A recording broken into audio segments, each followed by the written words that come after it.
नमस्कार, सुप्रभात। मैं सुधा सक्सेना।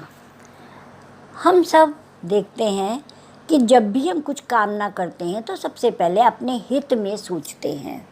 उस तत्पश्चात परिवार, समाज इत्यादि के लिए हमारा चिंतन होता है।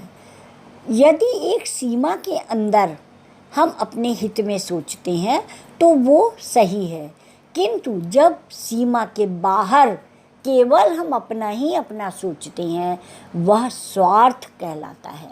आइए आज स्वार्थ पर ही कुछ चिंतन करते हैं।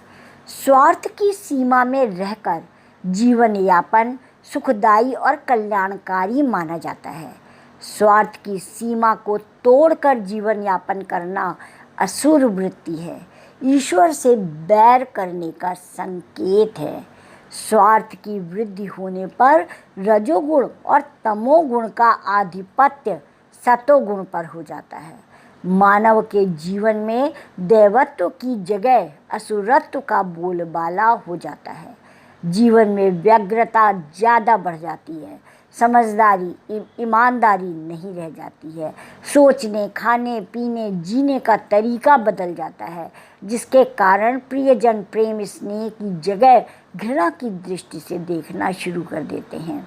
नैतिकता का पतन जीवन के विकास का मार्ग अवरुद्ध करके नारकीय यातनाओं के अग्निकुंड में मनुष्य को प्रवृत्त कर देता है। जीवन जीवंत नहीं बल्कि मृतप्राय हो जाता है। स्वार्थ के वशीभूत होकर व्यक्ति अपने पराये की पहचान भूल जाता है। परमार्थ गौण हो जाता है। किसी का अहित करना साधारण बात प्रतीत होती है। मानवता नहीं, दानवता का स्वभाव है स्वार्थ। स्वार्थ में व्यक्ति उद्दंड, अहंकारी, लोभी, अत्याचारी और दुष्कर्मी बन जाता है। उसमें लोकहित की भावना समाप्त हो जाती है। स्वार्थ के कारण मन की पवित्रता और शुचिता नष्ट हो जाती है और मन हृदय दूषित, कामी, क्रोधी बन जाता है। स्वार्थी रावण, दुशासन, कंस की संस्कृति है। स्वार्थ के कारण मन मनुष्य के वश में नहीं रहता। मनुष्य का मन बहिर्मुखी हो जाता है। स्वार्थ में व्यक्ति पशुओं के साथ न्याय नहीं करता। पशुओं का दूध निज उपयोग में लाता है। पशुओं के बच्चों का अधिकार छीन लेता है। मधुमक्खियों का घर उजाड़ देता है। निरीह पशु पक्षियों का मांसाहार के लिए शिकार करता है। प्रकृति में सभी को समान रूप से जीने का अधिकार है। झूठी शान, पद प्रतिष्ठा के लिए मनुष्य मानवता का हनन और ईश्वरीय नीति, मर्यादा, नियम का उल्लंघन करके सृष्टि के हित की रक्षा नहीं करता है। राम राज्य की स्थापना के लिए स्वार्थ का परित्याग आवश्यक है।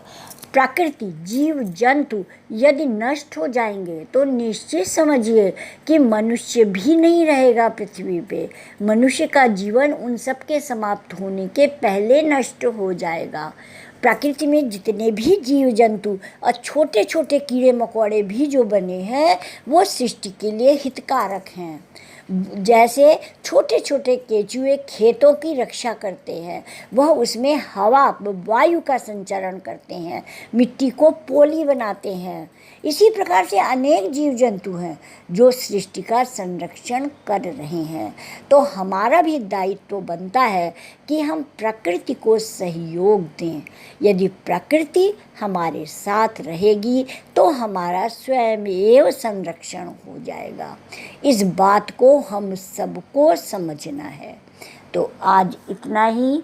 आप सब ने मेरे चैनल को लाइक और सब्सक्राइब किया है, उसके लिए आपका अतिशय धन्यवाद। नमस्कार।